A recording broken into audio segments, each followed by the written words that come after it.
आज जालना येथे चालू असलेल्या आमरण उपोषणाला पाठिंबा म्हणून सकल धनगर समाज धाराशिव यांच्या वतीने एक दिवसीय धरणे आंदोलन जिल्हाधिकारी कार्यालय धाराशिव यांच्या समोर आज केलेले आहे। इथून सकल धनगर समाजाच्या वतीने मी प्रशासनाला सांगतोय की लवकरात लवकर आपण धनगर समाजाच्या या आंदोलनाची जर दखल घेतली नाही तर एकही तुमचा खासदार आमदार आम्ही रस्त्यावरती फिरू देणार नाही। आणि इथल्या खासदार ओमराजे निंबाळकर, इथले आमदार राणा जगजितसिंह पाटील, दुसरे आमदार कैलासदादा पाटील, चौथे आमदार तानाजी सावंत आणि ते प्रवीण कुमार स्वामी।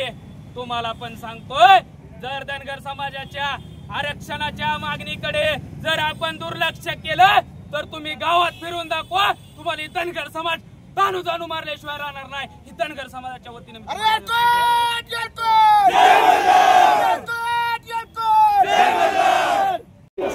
या ठिकाणी पाठिंबा देण्यासाठी आलेल्या मित्रांना विनंती करतो आपण दोन शब्द आजच्या या धनगर बांधवाच्या एक दिवसीय धरणे आंदोलनाला आमच्या जिल्हा वैद्यकीय मंडळाच्या वतीने आम्ही जाहीर पाठिंबा दिलेला असून मी या पाठिंब्याचं पत्र सन्माननीय जे पदाधिकारी आहेत या ठिकाणी धनगर बांधव समाज त्यांच्याकडे हे पत्र देतोय व आमचा पाठिंबा या गोष्टीला आहे असं जाहीर